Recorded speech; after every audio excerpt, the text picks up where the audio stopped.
Hey everybody, I'm John with The Wealthy Sailor and welcome back to my channel. Today is a very special video because not only is today the 26th video I've done this series. Yeah, 26 videos, which is far beyond anything I thought I was going to do initially. I thought I was going to do maybe one or two, maybe a month just to update my progress, but every time I make a video I just think of all this other stuff I want to say, so I end up making another one. But not only is this the 26th video, but this is also the first video for the month of August, which completes 2 whole months, all of June, all of July, of me making videos.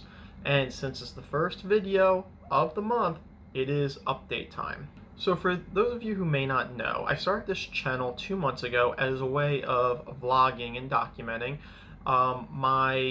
me trying to achieve my goals. I figured if I put it online, then I would have reinforcement to actually complete things because I'm held accountable by any viewers I have. Also, it was a way of soliciting help and advice from anybody who might know more about a certain subject than I do, because I'm far from an expert on any single subject, though I am learning a lot by doing these videos. So 2 months ago, I came to the conclusion that I want to have $500,000 net worth by the end of 2021, and I am well on my way of getting there. I'm really happy with the progress we made this month, so let's go over it. Okay, so as of filming this video, my total net worth is $407,247, which is an increase of $27,786. I don't know if you saw me looking off, but I have it written down so I remember the numbers. Which means that we're roughly $92,000, $93,000 away from my end goal, which is amazing. And I think I did good, and by extension, we all did good. Because if it wasn't for people watching these videos and kind of keeping me motivated day to day, I don't know if I would have been able to do it. So thank you everybody for watching the videos and supporting the channel and helping me stay motivated. So I appreciate that. Additionally, I have an 800 credit score, which I already mentioned in another video, but that's an accomplishment for me. And I officially, as of the recording of this video, have 0 credit card debt. Credit card debt's kind of a weird thing for me because I use my credit cards for everything in order to earn points. So I usually have no revolving balance. That's a balance that goes from one month to the next. But I almost always have a balance. So what I'll do is usually once every week or two, I'll go in there and just pay off whatever I have on there. I didn't to the months leading up to this because, as I explained in other videos, I get paid mostly for my job when I'm deployed and on contract. When I'm home, I don't really get paid a lot, so I end up using my credit cards as, just to live off of instead of just saving properly, which is another thing that this challenge is supposed to do to help me out. Okay, so how did I manage to accomplish this? Because this was not all savings. This was like the right circumstances all happened in 1 month. So just bear with me. I'm going to throw a lot of numbers at you and just try to bear with me for a minute. So the first thing is my 2 properties. My home in Jacksonville appreciated in property value $1,237.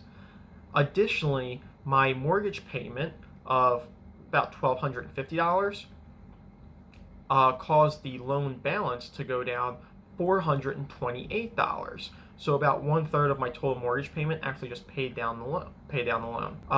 Additionally, we made $256 off the rent, which brings a total of just that property increased my personal net worth by $1,921. Just that in July. So that's good. Now my home in Virginia Beach, I'm currently living in it, so my mortgage payment reduced the mortgage by $364 and my home appreciated $9. So we didn't make out quite as well on that one. Additionally, if you watched any of my other videos, you would know that I put solar panels on my house in Virginia Beach. Now that total bill was about $35,500 or so. One thing I was waiting on was the tax rebate from the federal government. I got that. The total amount of the tax rebate was $11,401, which I put completely into that loan to pay it off, which also helped increase my total net worth because I paid down the debt by almost 1/3. $2,500 this month went into investments. My 401k, which I contribute to, my company matches, went up $1,138. And the rest of my value that went up this month was actually just due to the market recovering and previous IRAs and 401ks and stuff that I've had just went up in value. And that makes up the total amount that we made this month, which again was almost $28,000 in 1 month. Don't get used to this though, because this will literally never happen again. The thing is that this month just had a very special set of circumstances, the perfect storm, if you will, for me to raise my net worth, but it's definitely not a normal thing. Okay, so since my family living expenses are about $5,000 a month, and that's split evenly between me and my fiance, it's kind of like, okay, so what do we do? Well, so as I told you before, I don't have a traditional emergency fund or reserve fund, or at least it's not as well funded as I would like.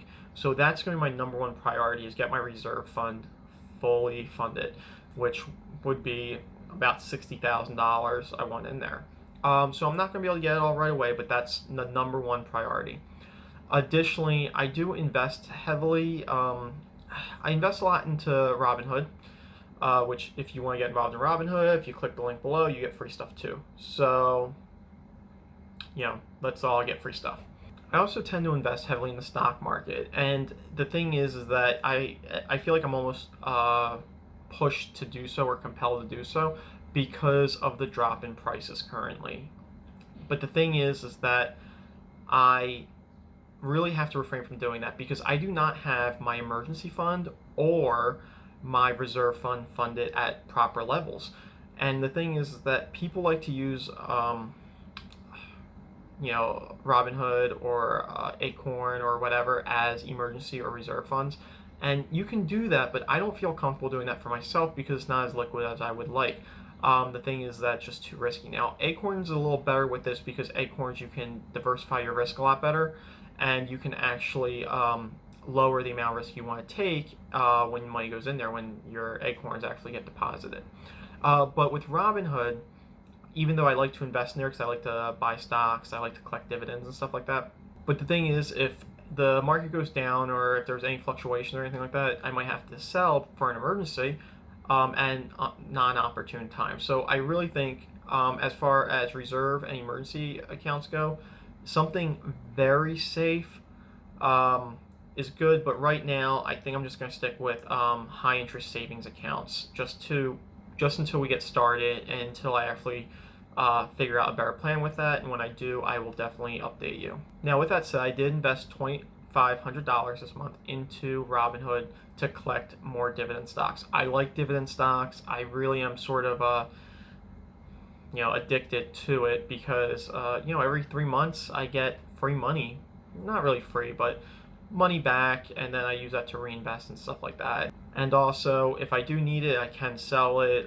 This month has been particularly good for the stock market, so that's good. I'm just trying to diversify where I put my money. I'm trying to put some in the savings accounts for my emergency and reserve funds, and I'm trying to invest some for dividends.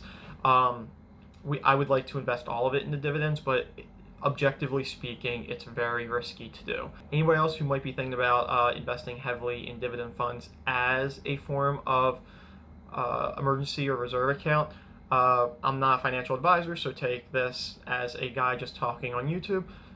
But I would definitely think about doing a fund versus putting it into like specific stocks. Acorns now has Fidelity and the S&P dividend funds, so I would definitely stick with those. In fact, I made another video about dividends, so if you want, watch that. As always, thank you for watching. Like, subscribe, comment, whatever. Please give me a thumbs up. I desperately need more thumbs up on my videos, so please do that. Thank you for watching, and keep saving.